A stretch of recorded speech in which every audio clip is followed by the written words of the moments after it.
Kung ikaw ay lampas na sa 60, kailangan mong ito. Dahil ang seafood na nasa plato mo ngayon, yung sinabihan kang heart healthy, mababa sa taba at mayaman sa ay maaaring siya, mismong tahimik na sumisira sa iyong sirkulasyon, nakakapinsala sa iyong mga kasukasuan at unti-unting pumapatay sa iyong kakayahang makipagtalik. Oo, tama ang narinig mo. May ilang uri ng seafood na madalas purihin sa media, pero sa likod nito ay dahan-dahang inuubos ang mga sistemang nagpapanatili sa isang lalaki na malakas, malapit sa kanyang kapareha at may kakayahang mamuhay ng mag-isa. At para sa milyon-milyong nakatatanda, nagsisimula na ang pinsalang ito. Ako si Dr. Vicky Santos, isang board-certified na espesyalista sa kalusugan ng kalalakihan na may higit 3 dekada ng karanasan sa pagtulong sa mga lalaking nasa hustong gulang na maibalik ang kanilang sigla. Ginugol ko ang aking karera sa pag-aaral, kung paano naaapektuhan ang pagkain, ang pagtanda lalo na kung paano ang mga nakatagong pagpipilian sa pagkain ay may epekto sa hormones, daloy ng dugo at kakayahan ng katawan na maghilom. Ang ibabahagi ko sa iyo ay hango sa peer-reviewed na agham at sa totoong pagbabago ng aking mga pasyente. Narito ang maaaring ikagulat mo. Hindi lahat ng seafood ay kakampi mo paglampas mo ng 60. Sa katunayan, 4 sa pinaka-popular na seafood sa Amerika ay may kaugnayan sa mas mataas na posibilidad ng pananakit ng kasukasuan, pagtaas ng kolesterol, pagiging sensitibo ng nerbiyos at paghina ng performance sa kama. At gaydayan pa man, makikita mo sila kahit saan. Samantala, may 4 na hindi ganong napapansing pagkaing dagat na suportado ng tunay na pananaliksik na makakatulong sa pag-repair ng collagen, pagtaas ng enerhiya, pagbawas ng pamamaga, at muling pagpapasigla ng daloy ng dugo. Karamihan sa mga lalaking lampas. 60 ay hindi pa man lang nasusubukan ang mga ito. Kaya ngayong araw gagabayan kita sa lahat ng 8 ito. Ang mga pinakamasamang dapat mong iwasan agad at ang mga pinakamainam na dapat mong kainin. Linggo-linggo. At sa dulo ng video na ito, ipapakita ko kung paano ka magsisimula gamit ang isang simpleng 7-day plan na maaaring magbago sa pakiramdam, galaw at performance ng iyong katawan. Manatili ka lang. Maaaring ito na ang pinakamahalagang payo sa kalusugan na maririnig mo ngayong taon. Bago tayo magpatuloy, siguraduhin pindutin ang subscribe button at iyon ang bell para hindi mo mamiss ang mga health tip na sadyang ginawa para sa mga lalaking lampas 60. At kung nakakatulong sao ang video na ito sa ngayon, mag-type ka ng 1 sa comments. Kung hindi naman, mag-type ka ng 0. Ang feedback mo ang tumutulong sa akin na makagawa ng content na tunay na susuporta sa iyong paglalakbay tungo sa mas mabuting kalusugan. Sige, simulan na natin sa katotohanang hindi naririnig ng karamihan sa mga nakatatanda.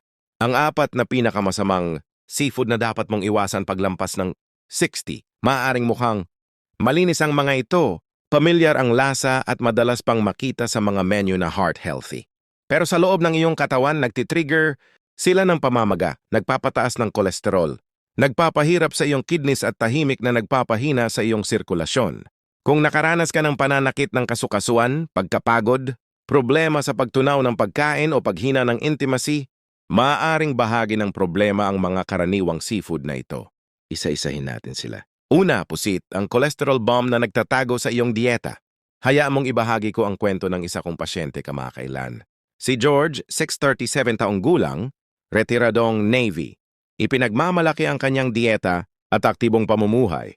Lumapit siya sa akin dahil sa paulit-ulit na pananakit ng kasukasuan, pagtaas ng blood pressure at madalas na pagkapagod na hindi tugma para sa isang lalaking naglalakad ng trekmilya, araw-araw at naniniwalang malinis ang kanyang kinakain.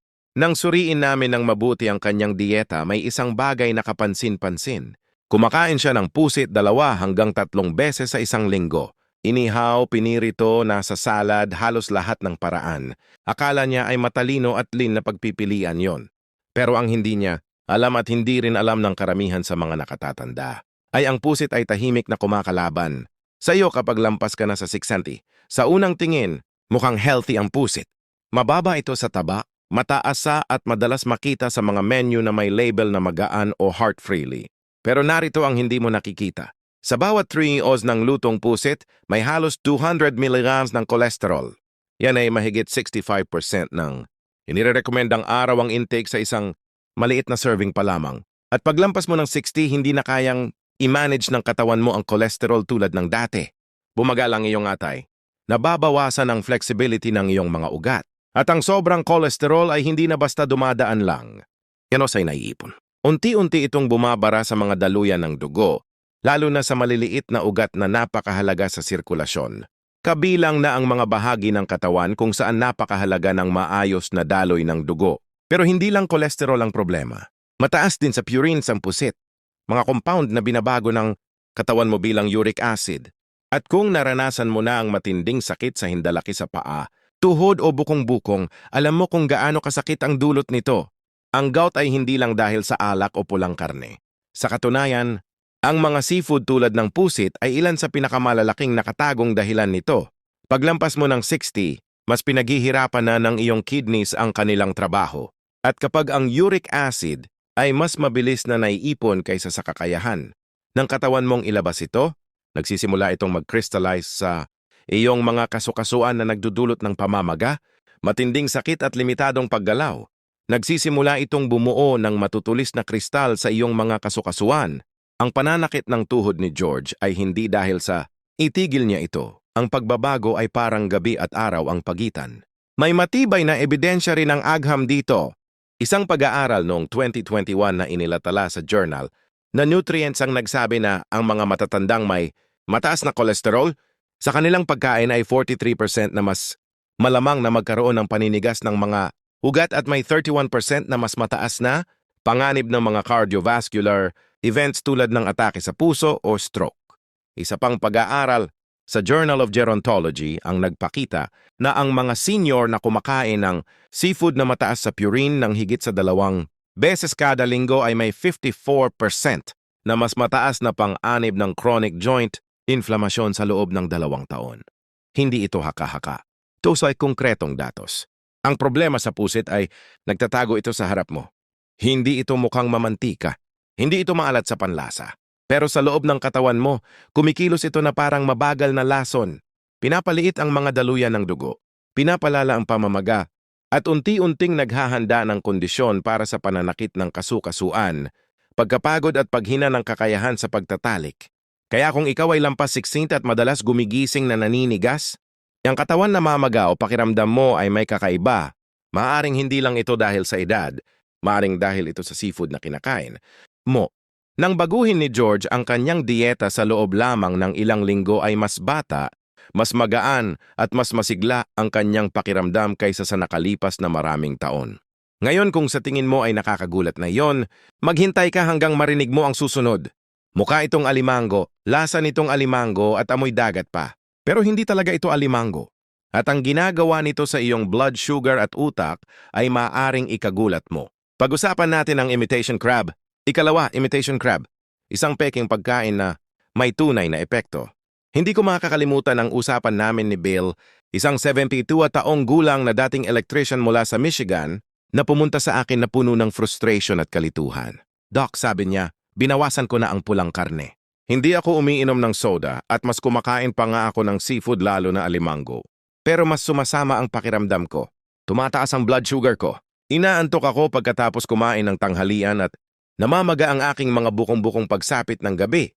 Hiniling ko sa kanya na dalhin ang listahan ng kanyang kinakain. Doon namin nalaman ang totoo. Ang akala niya ay alimango ay imitation crab pala. Yung mga pulang-puting sticks na madalas niyang inilalagay sa salad, seres at merienda halos kada ibang araw. Narito ang katotohanan. Ang imitation crab ay hindi alimango kahit malapit man lang. Isa itong processed face na tinatawag na suiminagawa sa dinurog na tira-tirang puting isda. Hinaluan ng refined starches, asukal, asin at artificial flavorings para magmukhang malasahan at maamoy na, parang totoong alimango.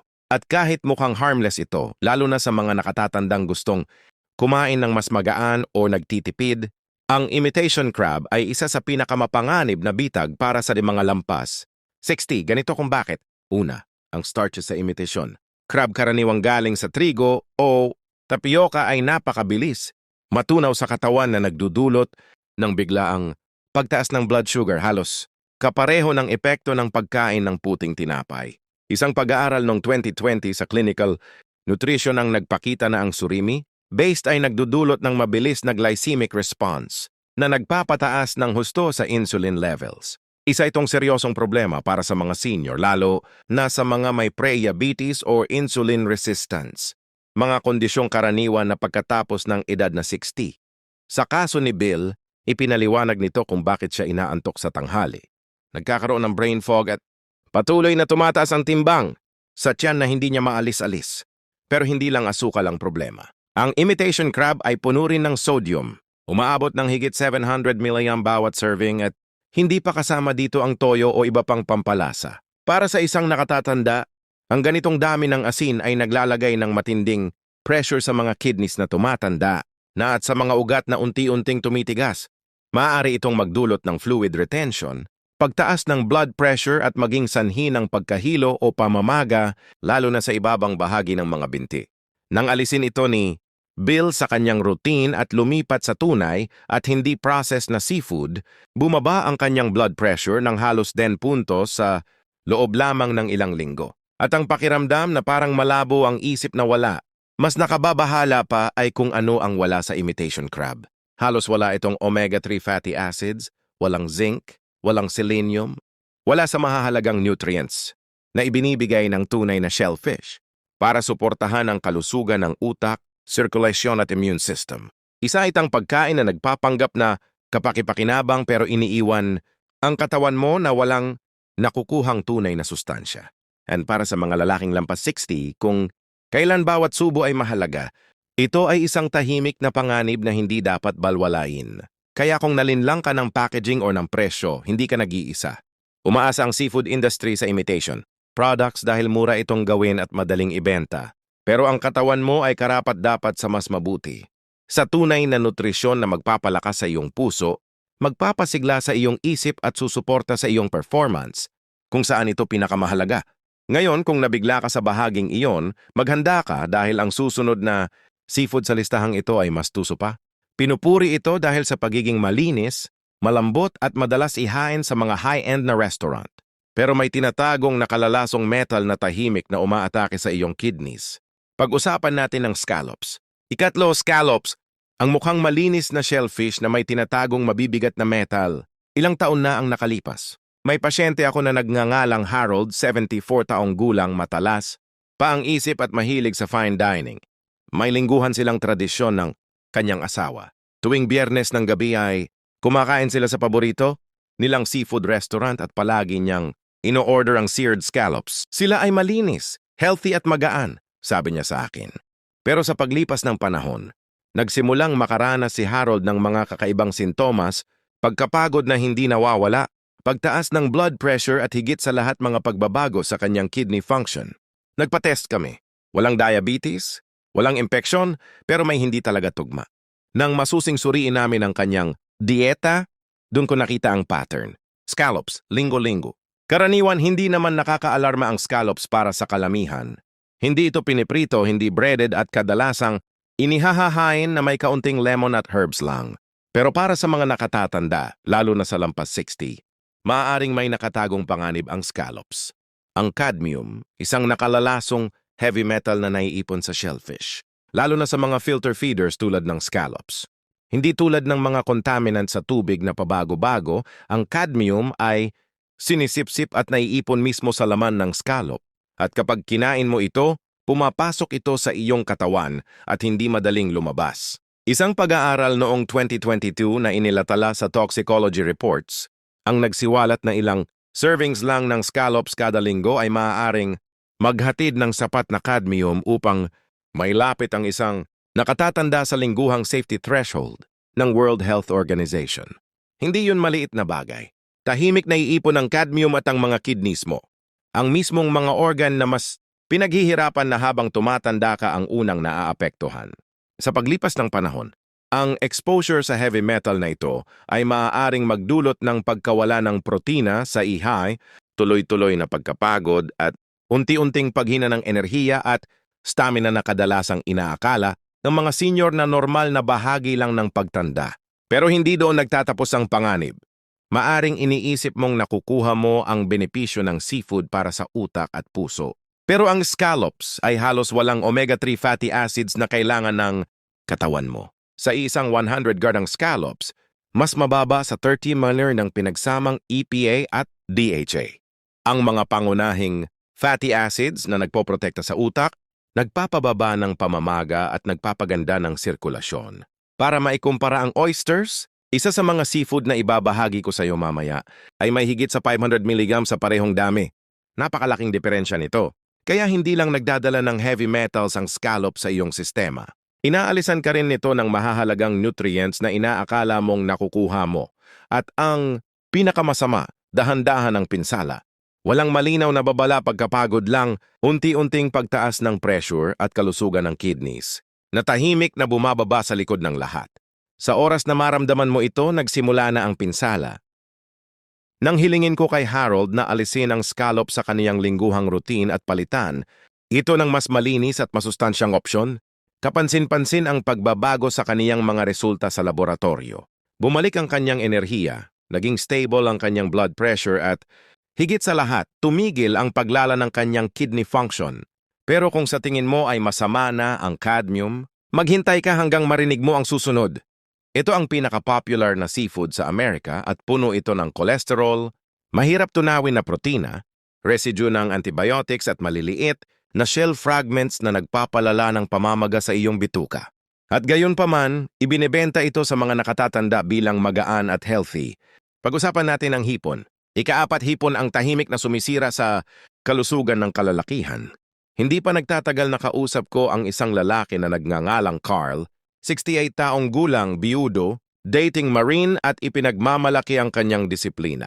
Sinabi niya sa akin na hindi siya umiinom, hindi naninigarilyo, pinabantayan ang kanyang timbang at sinisigurong magaan ang kanyang kinakain. Lumapit siya at sinabi, "Doc, kumakain ako ng hipon halos kada ibang gabi. Naman ito healthy o diba?" Pero hindi na maganda ang pakiramdam ni Carl. Madali na siyang hingalin kapag umaakyat ng hagdan. Unti-unting tumaas ang kanyang blood pressure at ang pinakamasakit. Para sa kanya ang unti-unting pagkawala ng kanyang intimacy na tahimik na nangyari. Akala niya normal lang ito sa pagtanda pero hindi ito dahil sa edad, dahil ito sa hipon. Kita mo ang hipon ay matagal ang tinatawag na healthy protein para sa kalalakihan. Mababa sa taba, madaling lutuin at ginagamit sa iba't ibang pagkain mula salad hanggang stir-fry.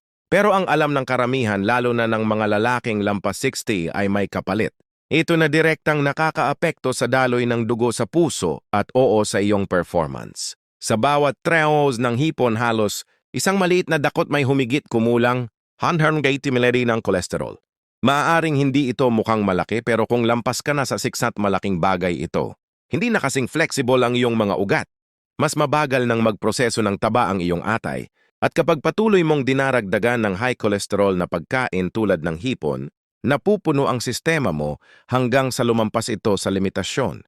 Isang pag-aaral ng 2021 sa Circulation ang nagpakita na ang mga senior na kumukonsumo ng higit sa 300 amount ng cholesterol kada araw ay may 35% na mas mataas na panganib ng stroke at 24% na mas mataas na panganib ng sakit sa puso.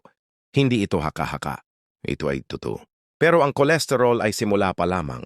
Ang hipon ay may tag-gliding muscle, protein na tinatawag na tropomyosin, na kilalang mahirap tunawin. Sa katunayan, ang hipon ay isa sa mga nangunggunang sanhi ng food allergies sa buong mundo. At ito ang nakakabahala. Ang mga nakatatanda ay maaaring biglang magkaroon ng allergy kahit wala silang ganitong problema dati.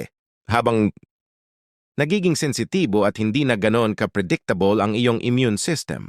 Kahit ang mga banayad na reaksyon tulad ng bloating, rashes o discomfort sa tiyan, ay unti-unting nagpapahina sa iyong digestion at nag-iwan sa ng pakiramdam na may mali. At nandyan pa ang mismong shell nito, ang chitin. Kahit sa tingin mo ay nalinis mo na ito ng maigi, may maliliit pa ring piraso na napupunta sa laman. Para sa isang batang sistema ng tiyan, maaaring hindi ito problema. Pero para sa mga nakatatanda lalo na sa may IBS, constipation or leaky gut, ang chitin ay maaaring magdulot ng pamamaga at magpalala ng digestion. At hindi pa natin napag-uusapan ang issue ng pag-aalaga nito. Karamihan sa hipon na binibenta sa mga tindahan na iyon ay farm-raised at imported. Madasas itong ginagamitan ng antibiotics tulad ng oxytetracycline. Ipinagbabawal na sa maraming bansa pero patuloy pa rin ginagamit sa ilan. Isang pag-aaral noong 2022 ang nakakita na higit 40% ng sino-frozen shrimp ay bakas ng mga ganitong gamot. Ibig sabihin sa bawat kain mo ng hipon, maaari ka ring nakakain ng mga chemical na sumisira sa balanse ng bakterya sa iyong bituka, nagpapalala ng pamamaga, at nagpapataas ng resistensya sa antibiotics na maaaring kailanganin mo balang araw. Nang alisin ni Carl ang hipon sa kanyang lingguhang pagkain at pinalitan ito ng mas malinis at mas ligtas na seafood, nagbago ang lahat. Gumanyanda ang kanyang digestion.